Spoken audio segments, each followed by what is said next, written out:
are you into boxing at all, Shane? Have you seen that Mike Tyson clip going around Yeah, the one in the garage, right?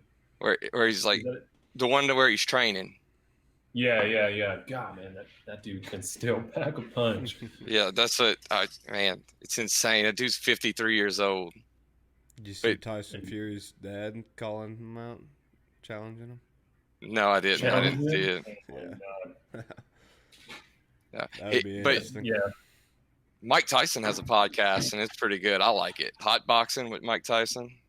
And he's done the first one I listened to was the Evander Holyfield one because I was really interested to know how that was going to go. Him sitting down talking to Evander, 20 years like after.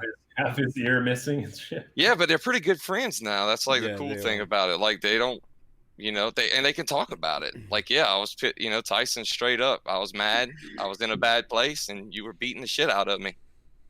But And sometimes that's the best way to get a friendship back, though. You know what I mean? Just be brutally honest. Like, look, man, I fucked up. yeah, You but pissed me off, so I bit your ear off. Yeah, exactly. My bad. But that guy's really funny, man. Mike Tyson's really funny, and a lot of people, I'm sure a lot of people know it because of the internet, but he's got a personality for sure.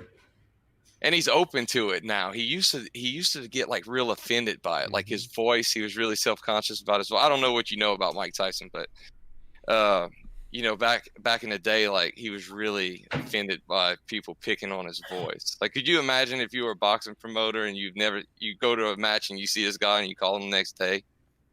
You say, "Hey, I want to talk to Mike Tyson," and you have him on the other end of the line, and no, for real, I want to talk to Mike. This ain't Mike Tyson, Then he just starts talking about beating your ass. Yeah, I guess I would not want to get hit by that guy.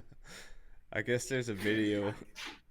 Well, Blake says that there's a commercial where Mike Tyson knocks on the door and gives Evander Holyfield his ear back.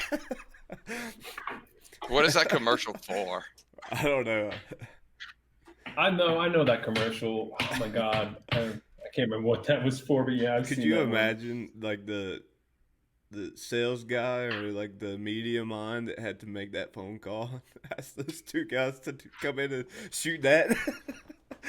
Well, they're good friends now, so it probably wasn't too bad. But yeah, but like, I'm sure it's probably not like, probably wouldn't poke. Imagine pitching probably that like idea. a pretty old commercial. You know what I mean?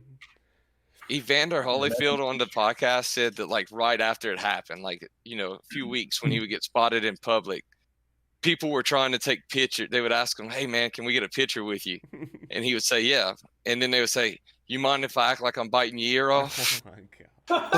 like when it was like fresh, like still got gauze on it. Like fuck no, you're not pretending to bite my ear off. Did you guys hear about? I just seen it on Facebook. I think the strongest man alive is now training to fight the previous strongest man alive. Well, I think the guy from Game of Thrones. Oh, the Mountain. I've seen that. I haven't seen that. But yeah, so I guess the Mountain is training to fight like the previous strongest man alive or whatever. They're gonna like box each other, or it's gonna be MMA. I'm not sure which kind yet, but man, it's just gonna be like 2,000 pounds in the ring punching each other. Eddie Hall. Can you imagine? Yeah, you imagine taking that punch? Yeah, that's ridiculous. Oh my god! Knock the inner child out of me. Freaking hit me. Whoever's fighting the Mountain, they better just finish it. Don't play around. I've seen what can happen. Mm-hmm. Yeah, that's what I'm saying. Like, take that dude's eyes out. Yeah. Yep. Like, if you think you got it, just finish it. Yeah. Gotta end that fool. Yeah. And then I think the Mike Tyson deal, wasn't it I think the original guy because it was like a charity thing that they were training for. Yeah, and I think the original guy that put the money up or offered to put like a mill or something up. I think he's like a rugby player or something, or ex-rugby player. Is he going to fight Tyson or? I don't know if they've come out and said that he is. I think that it's just kind of the talk that's going on. Yeah, because I read. First off, he's not going to fight Oh no, Tyson. it's gonna be he's gonna be he's gonna be in the ring. Yeah. You don't know how well he's gonna fight it. Wouldn't that be some crazy stuff though if he knocked Tyson out? Think about that. Yeah, I mean, yeah, because the dude's still in good shape. I mean, I don't think that a rugby player is going to get into the ring unless they have a serious passion for side training, which they might. They might just train in the gym nonstop. But, if he's just a rugby player who can fight, he's not going to beat Tyson. I don't care what kind of rugby player you are, dude. What in the world did you dream about and woke up and said, I'm going to give $1 million and then take an ass whipping from Mike Tyson? What a story, though. That's a story for the 80s. I got knocked out by Tyson. Fuck that. Too. I got knocked out bad by Tyson. Yeah. So, but yeah, I read that he was. So the guy's already a pro boxer as well. Oh, he is? Okay, yeah. But, I mean, he still ain't Mike Tyson pro, cuz. Well, he's old now, so I mean, I know his trainer said that he could keep up. He's just as strong and just as fast as the 21, 22-year-old people, but I don't know. I mean, how long can he stand in the ring? Yeah, that's the thing is like, I mean, sure, he's probably not near what he was, but even the fraction, of Mike Tyson, that power was insane, dude. Even if he doesn't have the stamina, if he just catches you one good time with that power, dude, you're done. I mean, yeah, back in the day, he didn't really need the stamina that much. Like he didn't go deep in the rounds too often, knocking people out left and right. Are you a wrestling fan at all, or was a long time ago? WWE? Yeah. Legit? Yeah, I used to be. All about that. Have you checked out Dark Side of the Ring? No, I have not. It's really cool. Yeah, it's really cool. Yeah, it's a docu-series about WWE, just really all wrestling, but it's super cool. It's like the bad stuff that happened outside of the ring. The big thing was like the Chris Benoit homicide thing, the story behind it and all that. But anyway, do you remember Brawl for All? It was like something they ran in like 98 where they actually put these wrestlers boxing each other. Like real boxing, they took the wrestlers and made them box.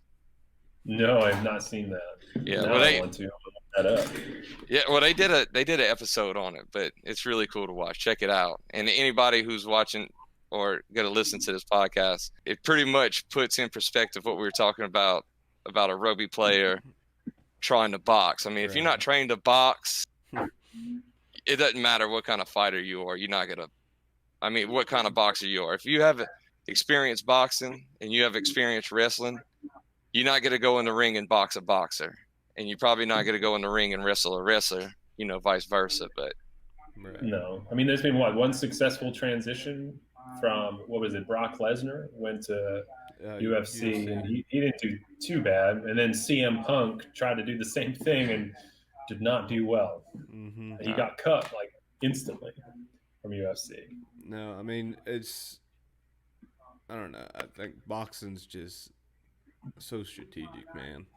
It is. Like, UFC and stuff like that is, in the sense that there's so many things that somebody can do to you. That's kind of hard to not, give that to UFC, but I don't know. Just a fighter in any other sense of the word gets in a boxing ring, and a trained boxer, even if he doesn't lay a hand on him, will just wear him out. You know what I mean? It's trained to take and deflect those blows, and just even if they don't touch them, just let them wear themselves out. Yeah, I mean, but you've seen it, it's the same way, the other way around, with Conor McGregor and Mayweather. I mean, if you put Mayweather in the octagon with Conor McGregor, there's no way that he's beating him. Yeah. Well, I think he has a better chance with somebody like Conor McGregor. But you put him in the ring, you put a boxer in the ring with somebody that's more of a wrestler that knows how to use that body weight. I mean, there's no way a boxer can get on the mat and start, managing the handle with, like, what's his name that we were just talking about? The one Tyson? from wrestling to UFC. Oh, Lesnar. Lesnar. I mean, imagine Brock Lesnar laying on top of you, dude. Just imagine that. I'd rather not. I mean, you wouldn't even be able to God, breathe, dude, no that's less crazy. fight. Yeah. But I don't think there's no way Mayweather beats McGregor. No, Oh, I and don't you think in so either. UFC? No. Yeah, there's no way. He don't stand a chance. You let McGregor throw a kick, and I mean, I was just about to say that. Like, that's what I'm saying. Like, you know, you can take a UFC fighter and put him in a boxing ring, and he'll get beat by a boxer if he can't box. You know, Definitely. but if you put a boxer in the octagon and go by UFC rules, he's not going to stand a chance. It's just the type of fighting they do is so different. Right. But I guess the difference I'm getting at is like, so the boxer's gonna get his ass whipped because of the fact that they're able to do things that isn't allowed in boxing. You know what I mean? That these guys have never seen in a fight. Right. They've never seen a foot come at them. They've never been, you know, speared or or thrown across a ring. You know what I mean? That just doesn't happen in boxing. But UFC fighters see a punch out. You know what I mean? They see toe-to-toe boxing in a UFC fight from time to time. So those guys are training for that. But still a boxer can, you know, outmatch you if you're not, you know, a boxing class fighter. Yeah, just as long as you're standing up, throwing punches. So I guess that's why it's just a little more impressive for me that, you know, that those UFC guys can't go over there and beat those boxers so far. So far, yeah. I think it'll definitely happen. I mean, especially, you know, if they downsize, you know, the gloves, you know, go more towards like a UFC, like boxing rules, but UFC ounce gloves, and those guys are actually able to hurt you with a punch, you know what I mean? I think they just take the right unorthodox fighter that they just throw a boxer for a loop, you know? That's the only reason I thought that Mayweather had a chance, was just because of how unorthodox he was. I mean, you're never going to see somebody throw a punch at you like him unless you're fighting him.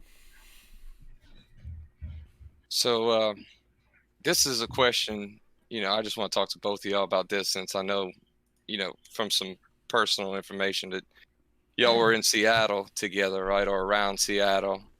Right. And, you know, Seattle, Washington being the epicenter of everything, it was the epicenter of grunge music too. And, you know, I'm a big fan of the Foo Fighters, and, you know, Dave Grohl started off in Nirvana, and Nirvana started off. How is Seattle still like big grunge? Or I don't know when's the last time either of you been there, but Seattle's just big live music period, but it's obviously music, grunge. Yeah. I didn't know if it held on to some of that, you know, like, you know, because big bands does. Like a lot of the concert halls and stuff that you go to, it don't matter if you're listening to like Lana Del Rey or Britney Spears, like the halls still have like that grungy feel to it. Mm-hmm. But as far as music, it's just like you can get anything there. Yeah. You know, everything is so popular there. It is huge for music scenes for sure. Yeah. But they have like big arenas that are booked up with big name artists every weekend. They have, you know, amphitheaters. They have, you know, it's just they have Tacoma Dome, a ton of live music. Yeah. I mean, it seems like an awesome place to be. I know the weather sucks hearing it from Greg, but I mean, you know, just in every aspect, it seems like, you know, with the music, I know the craft beer game is on fleek. I know they have, you know, the Seattle Mariners or the Supersonics still there. They're not there anymore, right? No, they're gone, man. But they still have got the Sounders. They got the Seahawks. It's really cool to go to those places when you can get out of the traffic. You know? Oh, I've never heard anything about traffic in Seattle. You're the first person I've ever. Yeah, so my kids live in Washington, so I go back there. So the distance from my house here in Wichita to the airport is around the same distance from Seattle to where they live. It takes me about 15 to 20 minutes to get to the airport. It takes me about I get on the plane, land in Seattle. It takes me about an hour and a half to get to where they live, because I was on. Remember, not Canyon. What's the Meridian? Remember Meridian, Greg? I was on that road, 8 miles from my kid's house, 38 minutes on my GPS for 8 miles. Yeah. The traffic there is insane. It rains 90% of the time. You like driving on the interstate and it starts showering, and you would assume that these people have never seen rain in their life. They just slam People on the just brakes getting out of in their the middle cars, running in the streets, like, what is this? It's terrible. I'm melting. No, bro, it just rained yesterday and the day before and the day before. Yeah. Like when I went to pick up my kids last time, I was there for 4 days, and I don't think it actually stopped. I think it was just rain for every single minute that I was there. Yeah, and it's not even like real rain; it's just a mist and no sun for like a month. Yeah, man. Still love the place though. Just don't want to drive in it and. Yeah, I mean, they have the ocean there. I mean, I don't know how beachy it is, but I know it's on the coast. I mean, they have snow. It's on the wrong part of the coast, that's for sure. Yeah. It's cold as fuck. Yeah. It probably stays cold all year, right? Yeah. I love Spokane side. So if you go away from Seattle over to Spokane, I mean, the craft beer that you're talking about, a lot of it comes from Spokane area. It's got an older feel to it. Everything's kind of like that old brick kind of feel to it. So that side, like, I love the Spokane side. And usually when I go get my kids, instead of staying on the Seattle side, I'll go over to Spokane. Got a friend there, and I stay there, for a week or two. And it's less traffic. Don't get me wrong, there's still a good amount, but less traffic. There's some really cool stuff to do there. And that's where like I said, that IPA hipsters that everyone talks about, Seattle, it's more prominent over in Spokane, in my opinion, at least. Yeah. And Wichita is pretty much the same, just without the traffic and without the constant rain. And then, Angry Orchards from right there out of Port Orchard, Washington. Yep. And Olympia is pretty hipster too. Olympia area. Yeah, Olympia is. I didn't spend much time there. Me neither. Our house used to be, that was in DuPont. That was somewhat close to Olympia. Yeah, that was pretty wild. It was like a party in that garage 24/7. I know. Yeah. So you always lived in Louisiana? Well, I grew up in Louisiana, and then I moved to Jacksonville, Florida, which Jacksonville, Florida is awesome. I mean, they have a cool craft beer scene, sports, they have the Jaguars, a beach, pretty much anything you want to do. And there's no traffic. I mean, Jacksonville, their roadway system is incredible. Yep. Like the way they have it designed, if you need to drive 20 miles, it takes 20 minutes. I mean, there's freeways, there's an outer beltway, there's an there's like inner freeways. It's insane. Whoever crafted that roadway system over there is phenomenal. I mean, they engineered the shit out of it, and it works. The only time it's bad is like the worst time you're ever going to be in traffic is for Jaguar games. But when they start, all the traffic goes in one direction, and when they end, it all comes out one direction, because they change the main roads going in and out of the stadium. They have like lights that they can change, so it works. I mean, just if you're not going to the Jaguars game on Sunday, just stay out of downtown or right there where the stadium's at. And then now recently, we're in Panama City now. So I do heavy civil, roadway construction. So I hear a lot about traffic. I've never heard anything bad about Seattle though. So you always hear about Atlanta and DC and Los Angeles and New York. Seattle's really bad. Yeah, those places you mentioned learned how to have bad traffic from Seattle, I'm pretty sure. Really? Yeah, Seattle taught them all their tricks. Yeah. And they also taught people to drive Subarus too. Got a lot of Subarus in Seattle. Yeah. Car of choice, huh? Subaru. You know they keep your family safe forever, though. Like, you could buy a Subaru in the late 80s and your family will still be safe today. Yeah, those commercials. Yeah. So Go that's grab super the cool. steering wheel out of the junkyard and stuff. Man, Shane, it was really cool talking to you, man. Likewise, I really enjoyed awesome. it. Photography, like I said, I scoped it out before when I heard you were coming on the show, and I had no idea the amount of work that went into creative photography. As far as, shooting people, getting in the right setting and, hey, do this, do that. But, setting up, all that other stuff is just super cool to me. I really enjoyed it. So, and I hope everybody goes check it out, and maybe it's just me, but I think a lot of people don't realize that it's all set up like that. Yeah, it's a little bit of mystery. It's the same way I think with a lot of stuff that we do. I didn't realize podcasts took, as much as it does until we started setting up today. Yeah. So. Yeah, us neither. We didn't know neither, because we might have rethought it a little bit. We thought yeah. I said, hey, Greg, you want to just get on camera and start talking? It'll be awesome. We'll be stars in no time. Yeah. After what was the first episode was like 50 minutes, and I think I edited down to 30 minutes. All the ums, uhs, and just spaces of blank nothingness. So you guys will kill it though. It's just about getting comfortable, and that's right. The world's never gonna not have topics to talk about. So absolutely, and cool people. That's that's true. it. Well, do you want to shout out any places anybody can go and find you after the podcast?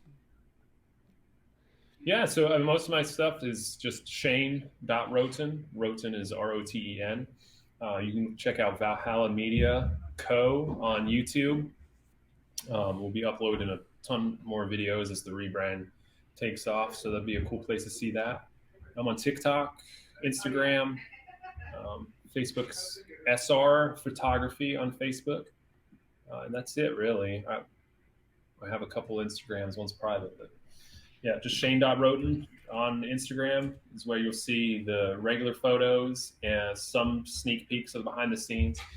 TikTok is usually where you'll see both. You'll see the behind the scenes and then the photos as well. So check it out. And if you ever have any questions, if there's anyone listening that wants to learn about photography, I will always be willing to help. All right, man. Thank you so much. Thanks, everybody, for listening. Thank you. All right, guys.